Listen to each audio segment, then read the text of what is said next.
돈은 드렸습니다. 그 선비한테요. 맞았어. 맞았어. 그 결정이 맞았다고 지금도 믿고 있습니다. 그래, 네가 옳았구나. 이 세 마디가 한 집안의 3년을 담고 있습니다. 그리고 그 3년은 백냥 한 줌에서 시작되었습니다. 해가 누연누연 넘어가는 저녁 무렵이었습니다. 경상도 산골 마을 어귀에 먼지를 뒤집어 쓴 청년 하나가 터벅터벅 걸어 들어왔습니다. 등에 맨 보따리는 떠날 때보다 훨씬 가벼워 보였습니다.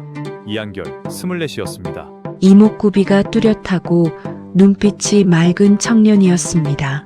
키가 크고 체형이 고다 옥색 두루마기가 낡아도 품위가 배어나오는 얼굴이었습니다.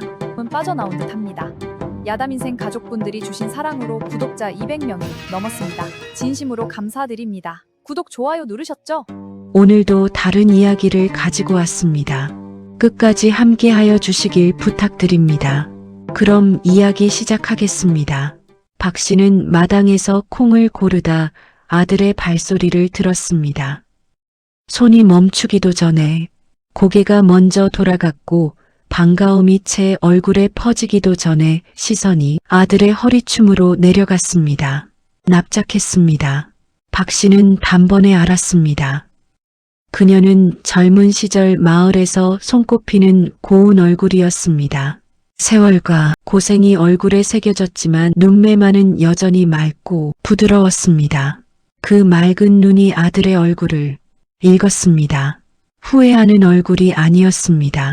부끄러워하는 얼굴도 아니었습니다. 오히려 뭔가를 다 치르고 난 사람처럼 담담하고 고요한 얼굴이었습니다. 박 씨의 손에서 콩 한 줌이 마당에 쏟아졌습니다. 아들은 어머니의 눈을 피하지 않고 그 한마디를 내놓았습니다. 돈은 드렸다고, 사람한테 드렸다고. 박 씨는 그 자리에서 아무 말도 하지 못했습니다. 손만 무릎 위에 얹은 채 아들의 얼굴을 바라보았습니다. 눈물이 나올 것 같았지만 나오지 않았습니다. 아직은 아니었습니다. 소문은 밤보다 빠릅니다. 이튿날 아침 마을 어귀 느티나무 아래에는 벌써 아낙네 서넛이 모여 있었습니다. 연두색 저고리에 옥색 치마를 두른 이 살구색, 저고리에 남색 치마를 입은 이 목소리들이 담 너머로 흘러들어왔습니다. 100냥이면 소 2마리 값이라 했고 글만 읽으면 뭐하냐 세상 물정을 모른다 했습니다. 어미가 손가락 닳도록 번 돈을 어떻게 낯선 사람한테 줘버리냐며 혀를 찼습니다. 박 씨는 부엌에서 아침죽을 끓이며 들은 척도 하지 않았습니다. 그런데 죽 젓는 나무 주걱을 쥔 손이 떨렸습니다. 화가 나서가 아니었습니다. 창피해서도 아니었습니다.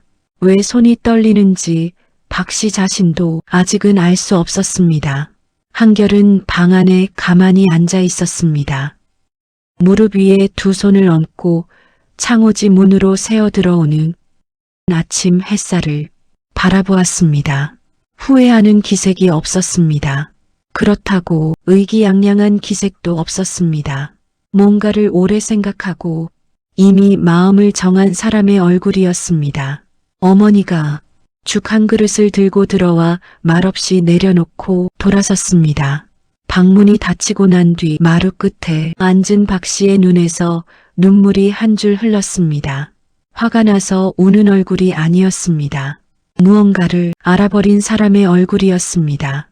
어머니는 왜 울었을까요? 그것은 조금 더 뒤에 알게 됩니다. 그날 저녁 마을에서 가장 입이 무거운 훈장 어르신 정 선생이 찾아왔습니다. 한결이 주막에서 만난 선비 이야기를 꺼냈습니다. 빚쟁이 서너색에 둘러싸여 있었고 사흘을 굶은 얼굴이었다 했습니다. 그뿐이었습니다. 다른 이유는 없었습니다. 정 선생은 긴 한숨을 내쉬었습니다. 세상을 너무 모른다 했습니다. 그러나 한결의 눈빛은 흔들리지 않았습니다. 변명도 없었고 항변도 없었습니다. 다만 그 눈 속에는 스스로 옳다고 믿는 사람만이 가질 수 있는 고요함이 있었습니다.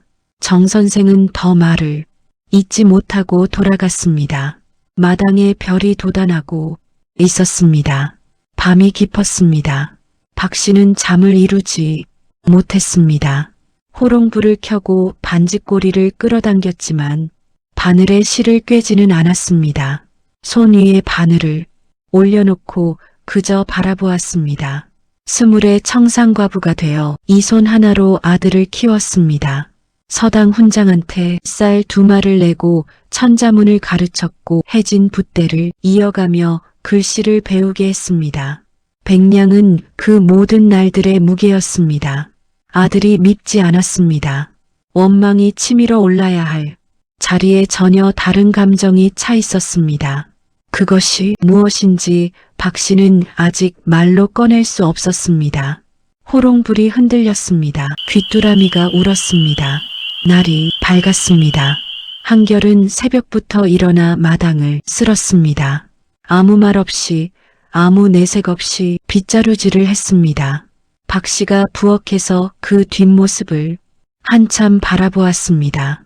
물 한 바가지를 내밀었고 한결이 받아 마셨습니다. 두 사람 사이에 말이 없었습니다. 그러나 그 침묵 속에는 백냥보다 무거운 무언가가 오가고 있었습니다. 박 씨는 다시 부엌으로 들어가면서 아주 작게 입술을 움직였습니다. 소리는 나지 않았습니다. 그러나 그 입모양은 분명했습니다. 그래, 그 눈이었구나. 무슨 말인지는 아직 알 수 없었습니다. 그것도 조금 더 뒤에 알게 됩니다. 이야기를 제대로 알려면 사흘 전으로 돌아가야 합니다.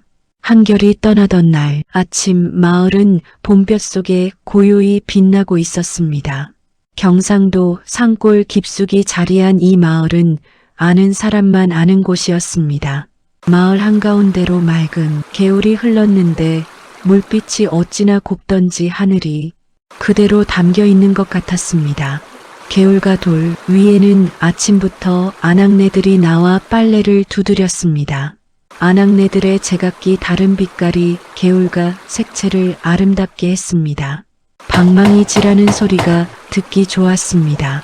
개울 건너 언덕에는 백꽃이 하얗게 피어 있었고 그 옆으로 복숭아꽃이 연분홍 구름처럼 번져 있었습니다. 바람이 한번 불면 꽃잎이 눈처럼 날려 개울 위를 떠내려갔습니다. 마을 안쪽으로 들어서면 기와집, 서너 채가 나지막한 담장을 두르고 서 있었고 그 사이사이에 초가집들이 다닥다닥 붙어 있었습니다. 초가지붕은 지난 가을에 새로 얹은 것들이라 집 색깔이 아직 누렇고 깨끗했습니다.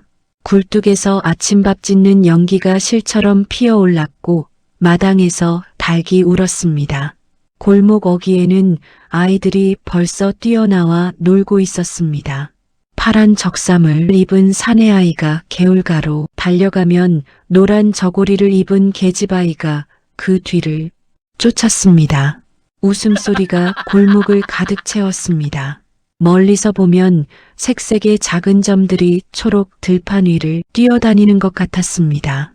그림 같은 아침이었습니다. 한결은 그 아침에 보따리를 등에 메고 마을을 나섰습니다. 허리춤에는 박 씨가 삼배 주머니에 꿰매 넣어준 백냥이 묵직하게 달려 있었습니다. 박 씨는 마당 끝까지 따라 나와 아들의 뒷모습을 바라보았습니다. 머리를 단정하게 올린 그 여인은 낡은 옷이라도 항상 깨끗하게 빨아입는 사람이었습니다. 두 손을 앞에 모은 채 아들이 고갯마루를 넘어 사라질 때까지 꼼짝도 하지 않았습니다. 한결은 한번 돌아보았습니다. 어머니가 손을 흔들지 않았습니다. 그냥 서 있었습니다. 한결도 손을 흔들지 않았습니다. 그냥 돌아서서 걸었습니다. 두 사람 다 말로 하지 않아도 아는 것들이 있었습니다. 사흘을 걸었습니다. 첫날은 산길이었고 둘째 날은 강변길이었습니다. 셋째 날 해가 기울 무렵 한결은 충청도 어느 고을 어귀에 낡은 주막 앞에 닿았습니다. 주막 처마 밑에 낡은 주렴이 바람에 흔들렸고 안에서 탁주 냄새와 된장국 냄새가 뒤섞여 흘러나왔습니다. 한결은 다리가 아팠습니다. 발바닥에 물집이 잡혀 있었고 어깨도 뻐근했습니다. 주막 안으로 들어서자 구석 자리에 남자 하나가 눈에 들어왔습니다. 상 하나를 혼자 차지하고 앉아 있었는데 상 위에는 아무것도 없었습니다. 밥도 국도 술도 없이 그냥 빈 상 앞에 앉아 있었습니다. 나이는 50줄로 보였습니다. 젊은 시절 한양에서 이름을 날렸을 것이 분명한 인상이었습니다. 이목구비가 뚜렷하고 눈빛이 깊었으며 자세가 곧았습니다. 지금은 옥색 도포가 군데군데 헤어지고 기시대에 절어 있었지만 그 등만은 무너지지 않아 있었습니다. 한결은 자리를 잡고 앉아 국밥을 시켰습니다. 주모가 뚝배기를 가져오는 사이 구석 자리 남자를 다시 보았습니다. 그 남자의 손이 상 위에 얹혀 있었는데 미세하게 떨리고 있었습니다. 배가 고픈 사람의 손이었습니다. 그러나 주모에게 아무것도 시키지 않았습니다. 시킬 수 없는 것이었습니다. 한결은 국밥을 받아 한술 떴습니다. 따뜻했습니다. 그 따뜻함이 혀에 닿는 순간 구석 자리 남자의 손이 다시 눈에 들어왔습니다. 한결은 숟가락을 내려놓았습니다. 그리고 주모를 불러 국밥 한 그릇을 더 시켰습니다. 그 남자의 상 위에 놓아달라고 했습니다. 남자가 고개를 들었습니다. 한결을 바라보는 눈이 있었습니다. 그 눈을 보는 순간 한결은 숨을 멈추었습니다. 50줄의 얼굴에 사흘치 수염이 덮여 있었고 입술이 트고 눈밑이 거뭇했습니다. 굶주린 사람이 얼굴이었습니다. 그런데 눈이 달랐습니다. 맑았습니다. 3년을 굶어도 그 눈만은 흐려지지 않을 것 같은 눈이었습니다. 세상에 치이고 쫓기고 있으면서도 그 안에 뭔가를 끝까지 지키고 있는 사람의 눈이었습니다. 한결은 그 눈을 보고 무언가를 결심했습니다. 그 결심이 무엇인지는 한결 자신도 말로 설명할 수 없었을 것입니다. 국밥을 다 먹고 난 뒤였습니다. 주막 밖에서 갑자기 소란이 일었습니다. 발소리 여럿이 몰려오더니 주막 문이 거칠게 열렸습니다. 몸집이 큰 사내 셋이 들어섰습니다. 사내들은 검정 바지 저고리에 굵은 밧줄을 들고 있었습니다. 그들의 눈이 곧장 구석 자리로 향했습니다. 빚쟁이들이었습니다. 구석 자리 남자가 천천히 일어섰습니다. 도망치려는 기색이 없었습니다. 다만 손을 앞에 모은 채 그 자리에 섰습니다. 마치 올 것이 왔다는 사람처럼 주막 안에 있던 다른 손님들이 하나둘 고개를 돌렸습니다. 아무도 나서지 않았습니다. 한결이 일어섰습니다. 다리가 뻐근했지만 일어섰습니다. 얼마냐고 물었습니다. 100냥이라 했습니다. 한결의 손이 허리춤으로 갔습니다. 삼배 주머니가 손에 잡혔습니다. 어머니의 손이 떠올랐습니다. 손가락 마디가 굳도록 바느질하던 손이, 새벽마다 찬물에 손을 담그고 삭발레를 하던 손이 떠올랐습니다. 그러나 한결의 손은 멈추지 않았습니다. 주머니를 풀었습니다. 빚쟁이 손에 100냥을 올려놓았습니다. 주막 안이 조용해졌습니다. 구석 자리 남자가 한결을 바라보았습니다. 아무 말도 하지 않았습니다. 그러나 그 눈에 담긴 것은 한결이 평생 받아본 어떤 말보다 무거웠습니다. 빚쟁이들이 나가고 주막이 다시 술렁였습니다. 한결은 제자리에 돌아와 앉았습니다. 허리춤이 가벼웠습니다. 100냥이 사라졌습니다. 이제 한결의 손에는 노자돈 몇 푼과 빈 삼배 주머니만 남아 있었습니다. 한양 과거 길은 끝났습니다. 집으로 돌아가야 했습니다. 국밥 그릇을 바라보았습니다. 식어 있었습니다. 한결은 그 식은 국밥을 천천히 다 먹었습니다.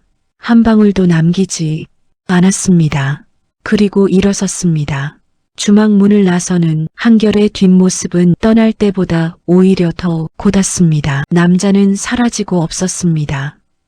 주막 마당을 돌아보았지만 보이지 않았습니다. 뒷길로 떠난 것 같았습니다. 이름도 몰랐습니다. 어디서 온 사람인지도 몰랐습니다. 아는 것은 딱 하나였습니다. 그 눈이었습니다. 맑고 고든 그 눈이 전부였습니다. 한결은 왔던 길을 되짚어 걸었습니다. 발바닥에 물집이 터졌지만 걸음을 멈추지 않았습니다. 집까지는 사흘길이었습니다. 어머니 얼굴이 떠올랐습니다. 눈이 시렸습니다. 그러나 발걸음은 흔들리지 않았습니다. 사흘 뒤 한결이 마을 어귀에 들어섰을 때 백꽃이 지고 있었습니다. 흰 꽃잎들이 바람에 날려 골목길 위를 떠돌았습니다. 개울가 아낙네들이 방망이질을 멈추고 한결을 바라보았습니다. 마을이 조용해졌습니다. 한결은 그 시선들을 등에 받으며 걸었습니다. 고개를 숙이지 않았습니다. 어머니 집 살인문이 보였습니다. 그 앞에 박 씨가 서 있었습니다. 두 사람의 눈이 마주쳤습니다. 박 씨의 눈에서 무언가가 흔들렸습니다. 한결이 그 한마디를 꺼냈습니다. 돈은 드렸습니다. 사람한테요. 박 씨는 그 자리에 서서 아무 말도 하지 않았습니다. 손에서 콩이 쏟아지는 것도 몰랐습니다. 그날 밤 박 씨는 혼자 앉아 오래된 기억 하나를 꺼냈습니다. 30년 전 일이었습니다. 남편이 살아있을 때 굶주린 선비를 집으로 들인 적이 있었습니다. 남편은 그 선비에게 밥을 먹였고 노자를 쥐어보냈습니다. 그 선비의 눈이 맑았다고 했습니다. 3년을 굶어도 흐려지지 않을 눈이라고 했습니다. 아들이 오늘 한 말이 그 말과 똑같았습니다. 박 씨는 호롱불 앞에 앉아 눈을 감았습니다. 남편 얼굴이 떠올랐습니다. 그리고 아들 얼굴이 겹쳤습니다. 눈물이 났습니다. 이번에는 소리 없이 오래 울었습니다. 그것은 슬픔의 눈물이 아니었습니다. 말로 이름 붙이기 어려운 눈물이었습니다. 봄이 깊어가는 동안 마을의 시선은 차갑게 굳어갔습니다. 처음에는 수군거림이었습니다. 담 너머로 흘러오는 낮은 목소리들, 우물가에서 멈추는 방망이질. 한결이 골목에 나타나면 슬그머니 고개를 돌리는 얼굴들이었습니다. 그것이 한 달이 지나자 노골적인 외면이 되었습니다. 장날 저작거리에라도 나가면 상인들이 눈을 마주치지 않았습니다. 돈을 잃은 사람은 판단력도 잃은 사람으로 취급받았습니다. 훈장 정 선생이 한결을 불렀습니다. 서당 한쪽에 마주 앉아 조심스럽게 말을 꺼냈습니다. 아이들 가르치는 일을 당분간 쉬는 것이 어떻겠냐고 했습니다. 학부모들이 말이 많다고 백냥을 날린 사람한테 자식을 맡기기 꺼린다고 했습니다. 정 선생은 미안한 기색이 역력했습니다. 손에 든 담뱃대를 만지작거리며 눈을 피했습니다. 집 남색 도포깃이 땀에 젖어 있었습니다. 한결은 고개를 숙였습니다. 알겠다고 했습니다. 그게 전부였습니다. 서당 마당을 나서는 한결의 발걸음은 느렸지만 흔들리지 않았습니다. 처마 밑 제비가 새끼들에게 먹이를 물어다 주고 있었습니다. 혼삿길도 막혔습니다. 마을 건너편 이씨 댁에서 딸을 주겠다는 말이 있었는데 그것도 없던 일이 되었습니다. 중매를 섰던 최 노인이 머쓱한 얼굴로 박 씨를 찾아와 전했습니다. 이씨 댁에서 거절했다고 했습니다. 재산도 없고 판단력도 없는 사람한테 딸을 보낼 수 없다고 했습니다. 박 씨는 마루에 앉아 그 말을 들었습니다. 저고리 소매를 여미며 고개를 끄덕였습니다. 최 노인이 돌아가고 나서도 한참을 그 자리에 앉아 있었습니다. 마당에 떨어진 복숭아 꽃잎이 바람에 굴러다녔습니다. 박 씨는 그것을 바라보다가 천천히 일어나 부엌으로 들어갔습니다. 저녁을 지어야 했습니다. 한결은 그 모든 것을 알면서도 어머니 앞에서 아무 내색을 하지 않았습니다. 아침에 일어나 마당을 쓸었고 낮에는 뒷산에 올라 나무를 해왔으며 저녁에는 방 안에서 책을 읽었습니다. 그러나 밤이 깊으면 붓을 꺼냈습니다. 소리 없이 먹을 갈고 호롱불 아래서 무언가를 써내려갔습니다. 어머니 박 씨가 어느 날 밤 방문 틈으로 그 모습을 보았습니다.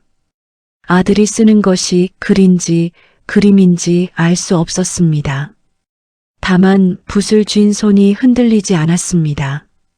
박 씨는 문 앞에 서서 오래 그 모습을 바라보다가 소리 없이 돌아섰습니다. 가슴 한켠이 뜨거워지는 것을 느꼈습니다. 여름이 오면서 생계가 어려워졌습니다. 서당 일이 끊기자 수입이 없었습니다. 박 씨는 다시 삭바느질을 시작했습니다. 손가락 마디가 굳어 있었는데도 바늘을 잡았습니다. 새벽부터 호롱불을 켜고 앉았습니다. 한결이 그 모습을 보고 어머니 손을 잡았습니다.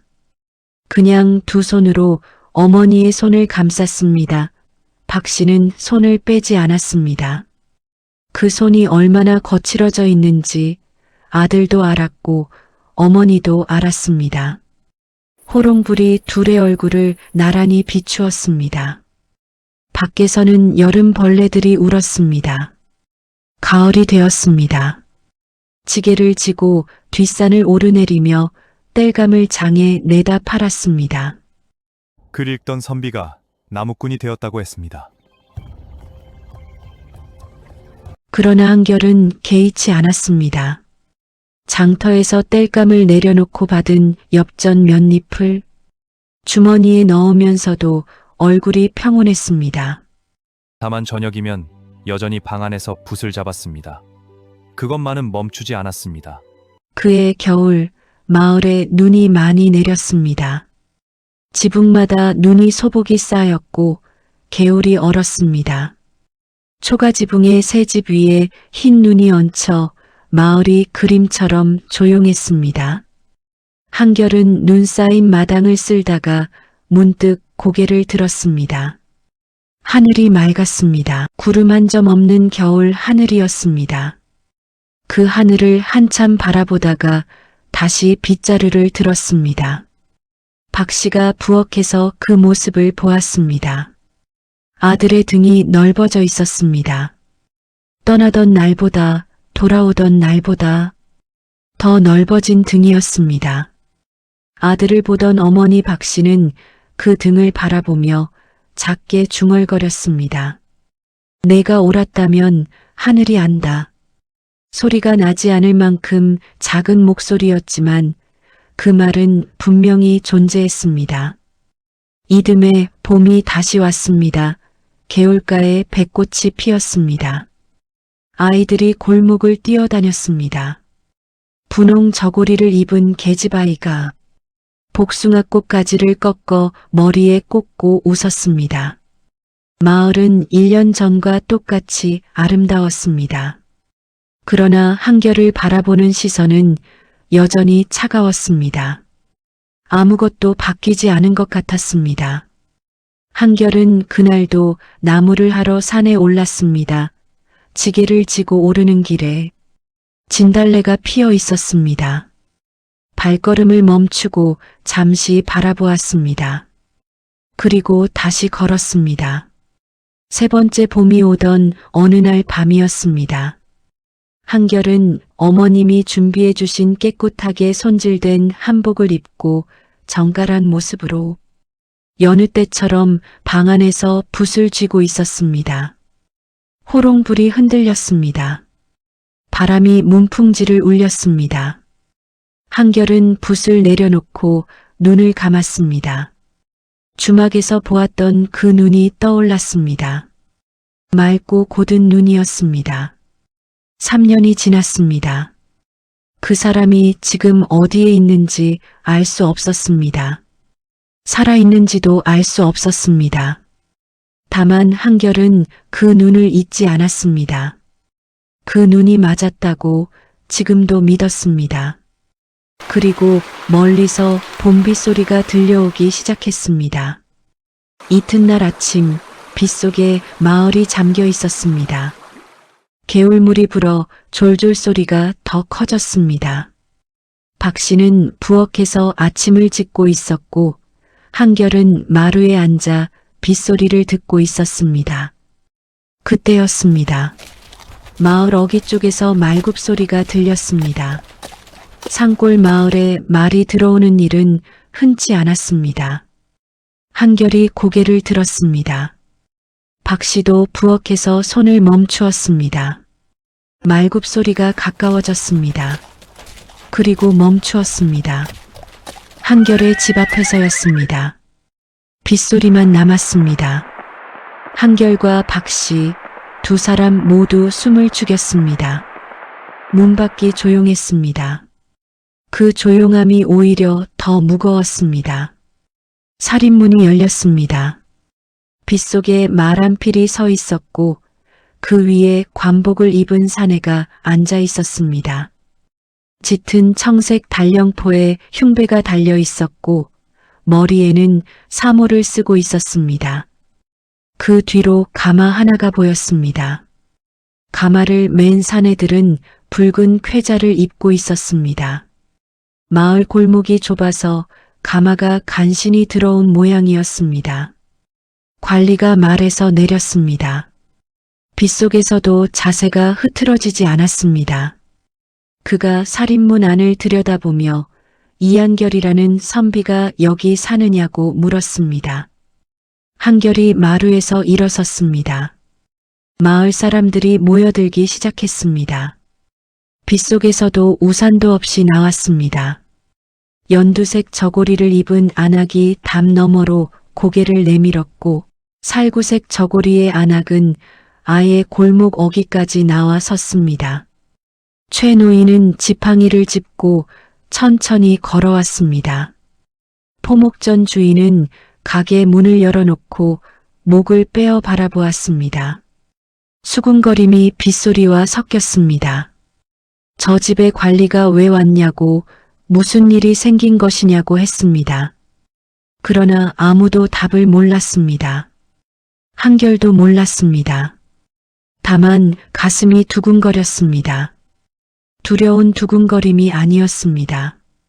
오래 기다린 것이 마침내 문을 두드리는 것 같은 두근거림이었습니다. 관리가 품속에서 서찰 하나를 꺼냈습니다. 정중하게 두 손으로 내밀었습니다. 한결이 받아들었습니다. 빗물이 손등에 떨어졌습니다. 서찰을 펼쳤습니다. 글씨가 단정했습니다. 읽어내려가는 한결의 눈이 멈추었습니다. 한 번 읽고 다시 읽었습니다. 그때 은회색빛 앞치마를 두른 박 씨가 손에 나무 주걱을 든 채로 나왔습니다. 아들의 얼굴을 보았습니다. 서찰을 든 손이 떨리고 있었습니다. 박 씨의 발걸음이 빨라졌습니다. 서찰의 내용은 이러했습니다. 3년 전 충청도 주막에서 한결에게 구원을 받은 사람은 전직 암행어사 출신의 고관 유한준 대감이었습니다. 낙향길에 원수진 자들에게 쫓겨 빚더미에 몰렸던 그가 한결의 백냥으로 목숨을 건졌습니다. 그 뒤 유한준은 한양으로 돌아가 복직하였고 3년 동안 그 은인을 찾아 수소문해 왔습니다. 경상도 산골까지 사람을 보내어 한결의 이름을 알아냈고 이번에 직접 사람을 보낸 것이었습니다. 서찰 끝에는 이렇게 쓰여 있었습니다. 그대의 눈이 나를 살렸소. 이제 내가 그 눈에 보답할 차례요. 박 씨가 서찰을 받아들었습니다. 글을 읽을 줄 알았지만 손이 떨려 글씨가 잘 보이지 않았습니다. 관리가 천천히 내용을 읽어주었습니다. 박 씨는 듣는 동안 아무 표정도 짓지 않았습니다. 눈도 깜빡이지 않았습니다. 다 듣고 나서 그 자리에서 무릎을 꿇었습니다. 빗속에서 진흙마당 위에서 그대로 무릎을 꿇었습니다. 한결이 어머니를 붙잡으려 했습니다. 박 씨가 아들의 손을 뿌리치지 않았지만 일어서지도 않았습니다. 무릎을 꿇은 채로 하늘을 바라보았습니다. 빗물이 얼굴 위로 흘러내렸습니다. 눈물인지 빗물인지 알 수 없었습니다. 마을 사람들이 그 모습을 보았습니다. 골목에 서 있던 안악들이 입을 다물었습니다.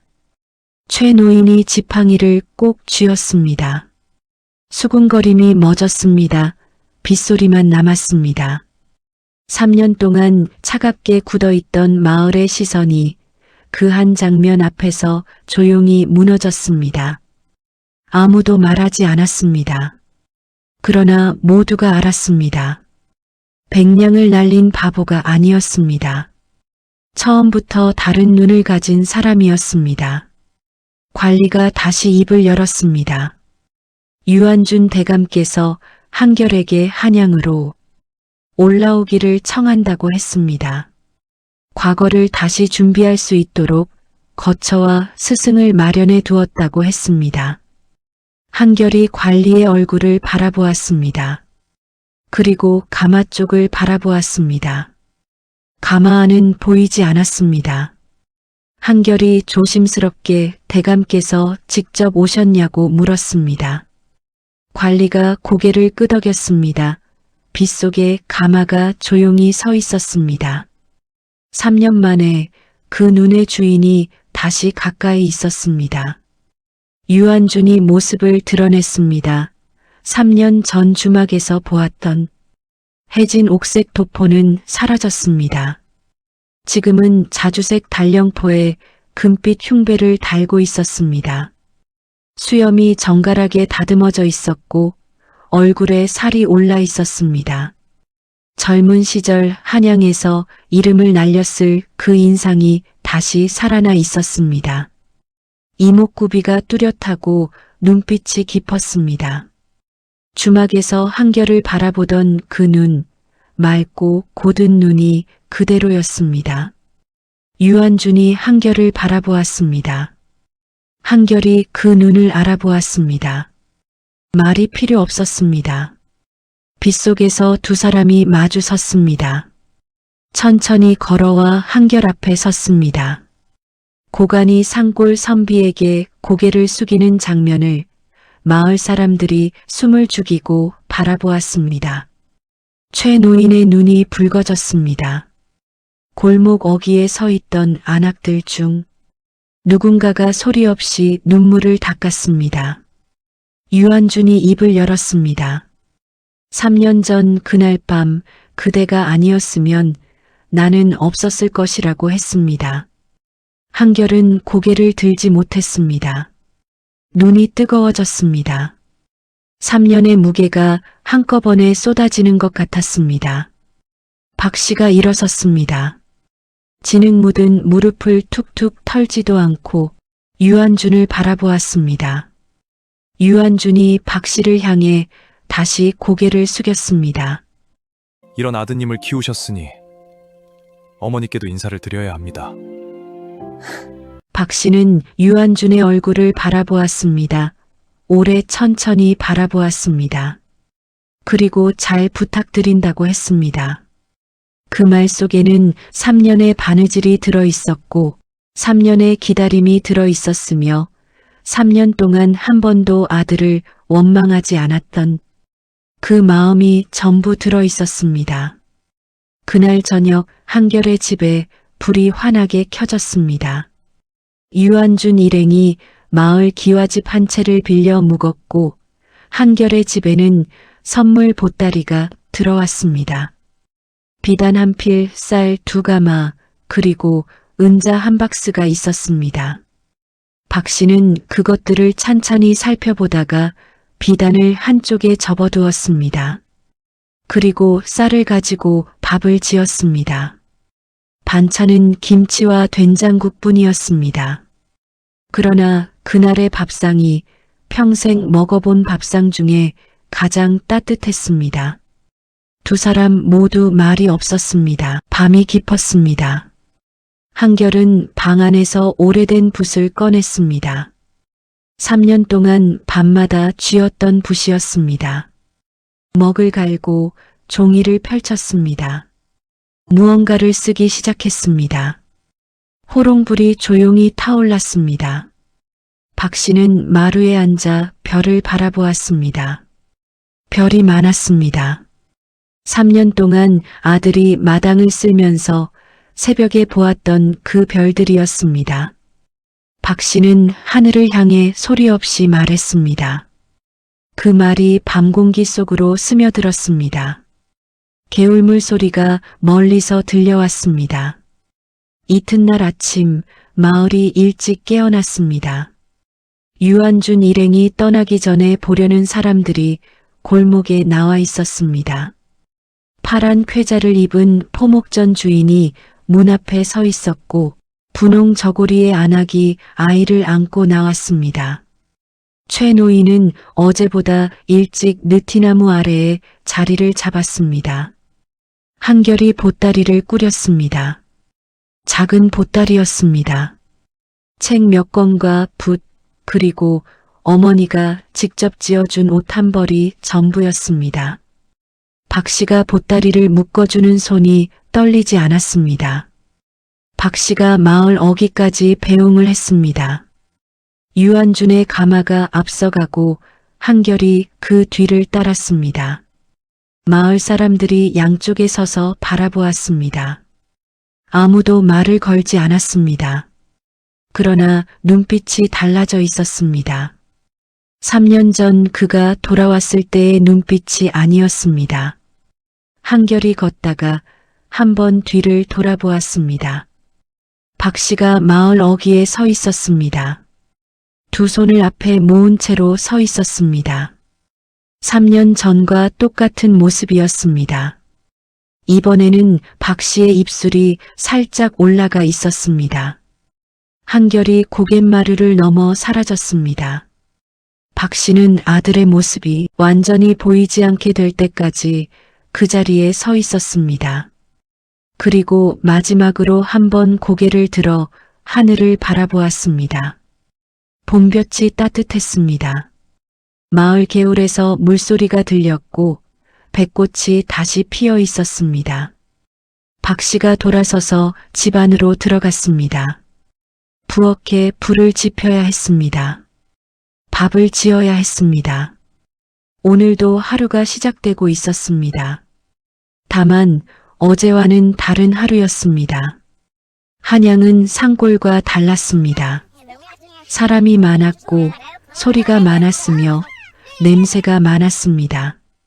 저작거리에는 온갖 빛깔의 옷을 입은 사람들이 물처럼 흘러다녔습니다. 남색 쾌자를 입은 상인, 붉은 저고리의 기생, 갈색 도포를 두른 선비들이 뒤섞여 골목을 채웠습니다. 한결은 그 속에서 처음 며칠은 방향을 잃었습니다.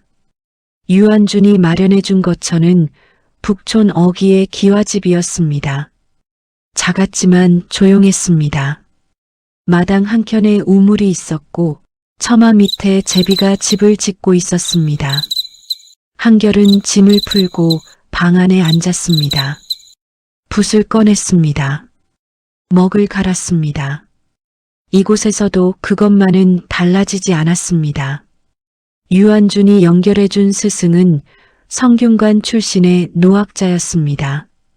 백발의 옥색 도포를 걸친 그 노인은 명주로 만든 진남색 한복을 입은 한결을 처음 보는 날 왜 공부를 하느냐고 딱 한 가지만 물었습니다. 한결이 어머니 때문이라고 대답했습니다. 노학자가 고개를 끄덕였습니다. 그것으로 충분하다고 했습니다. 그날부터 공부가 시작되었습니다. 새벽에 일어나 경전을 읽고 낮에는 글을 쓰고 저녁에는 스승의 가르침을 받았습니다. 산골에서 나무를 하던 몸이 글 읽는 몸으로 다시 돌아오는 데는 시간이 걸렸습니다. 그러나 한결의 눈빛은 처음부터 흔들리지 않았습니다. 계절이 바뀌었습니다. 한결은 공부를 하면서도 매달 어머니께 편지를 보냈습니다. 안부를 묻고 날씨를 전하고 공부가 잘 되고 있다고 썼습니다. 박 씨는 답장을 보냈습니다. 밥은 잘 먹느냐고, 옷은 따뜻하냐고, 아프지는 않느냐고 썼습니다. 편지마다 같은 말이 반복되었습니다. 그러나 한결은 그 반복이 좋았습니다. 편지를 받는 날이면 방 안에 혼자 앉아 두세 번씩 읽었습니다. 그리고 조심스럽게 접어서 책 사이에 넣어두었습니다. 편지가 쌓여갔습니다. 과거 날이 왔습니다. 이른 새벽 유한준이 마련해준 한복으로 단정하게 갈아입었습니다. 신발도 집신 대신 가죽신을 신었습니다. 유한준이 보내준 것이었습니다. 거울에 비친 자신을 바라보았습니다. 낯설었습니다. 그러나 눈은 낯설지 않았습니다. 3년 전 주막에서 그 선비를 바라보던 눈이었습니다. 맑고 고든 눈이었습니다. 한결은 방을 나섰습니다. 새벽 공기가 차가웠습니다. 하늘에 별이 아직 남아 있었습니다. 걸으면서 어머니 얼굴을 떠올렸습니다. 발걸음이 단단했습니다. 며칠 뒤 방 붙이는 곳에 사람들이 몰렸습니다. 합격자 명단이 붙었습니다. 한결은 그 앞에 서서 천천히 이름을 찾았습니다. 이한결이 있었습니다. 3번을 읽었습니다. 이한결, 이한결, 이한결. 주변에서 환호 소리가 들렸습니다. 누군가 어깨를 두드렸습니다. 한결은 움직이지 않았습니다. 그 자리에 서서 눈을 감았습니다. 어머니 손이 떠올랐습니다.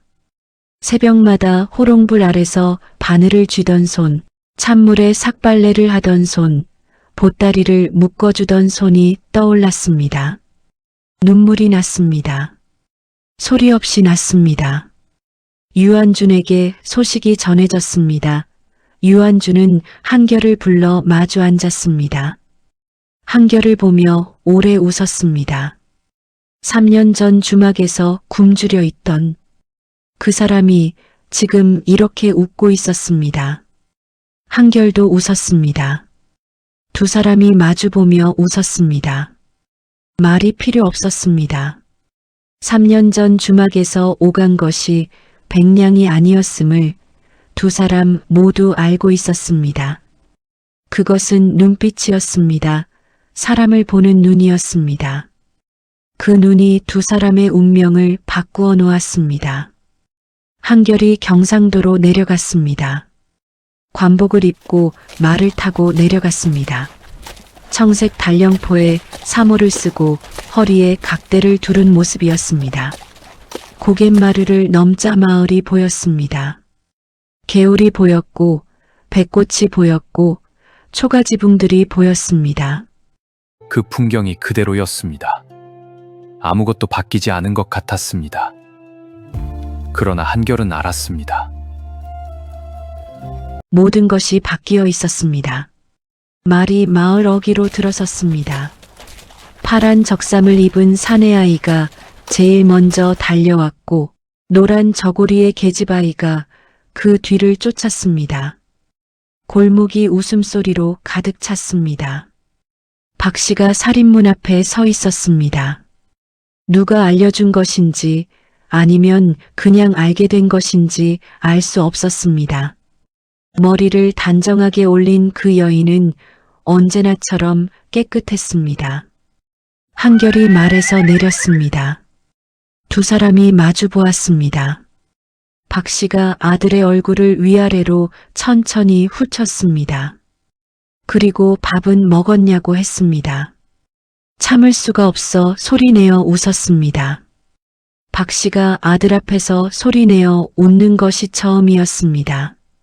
마을 사람들이 모여들었습니다. 살구색 저고리의 안악, 분홍 저고리의 안악, 최노인, 토목전 주인, 정 선생까지 나왔습니다. 제각기 다른 빛깔의 옷을 입은 사람들이 한결을 에워쌌습니다. 3년 전 손가락질하던 입들이 이제는 수고했다고, 잘했다고, 그럴 줄 알았다고 했습니다. 한결은 웃으며 고개를 숙였습니다. 원망하지 않았습니다. 원래 세상이 그런 것이었습니다. 사람들은 보이는 것을 믿고 보이지 않는 것은 기다리지 못합니다. 그것을 탓할 수는 없었습니다. 개울물이 흘렀습니다. 복숭아꽃이 바람에 흔들렸습니다. 그날 저녁 한결은 어머니와 마주 앉아 밥을 먹었습니다. 반찬은 김치와 된장국이었습니다. 어머니께서 해주시는 그 밥상이 가장 따뜻했습니다. 박 씨가 밥을 더 떠주었습니다. 한결이 받아 먹었습니다. 두 사람 사이에 말이 없었습니다. 호롱불이 조용히 타올랐습니다. 밖에서 개울물 소리가 들렸고 어디선가 풀벌레가 울기 시작했습니다. 박 씨가 밥그릇을 내려놓으며 천천히 입을 열었습니다. 내가 옳았구나. 그 말이 방 안에 조용히 내려앉았습니다. 한결은 숟가락을 들고 있었습니다. 눈이 뜨거워져와 고개를 숙이고 그냥 밥을 먹었습니다. 그냥 천천히 밥을 먹었습니다. 여기까지 함께 해주셔서 진심으로 감사합니다. 백냥 한 줌에서 시작된 이 이야기가 여러분 마음속에 오래 남기를 바랍니다. 사람을 보는 눈, 그 눈 하나가 3년의 세월을 견디게 했고 결국 모든 것을 바꾸어 놓았습니다. 이야기가 마음에 드셨다면 구독과 좋아요로 제가 더 나은 이야기를 만들어 갈 수 있는 희망을 주시길 부탁드립니다. 다음에는 더 나은 이야기로 찾아뵙겠습니다. 어디에 계시던 늘 건강하시길 빕니다. 감사합니다.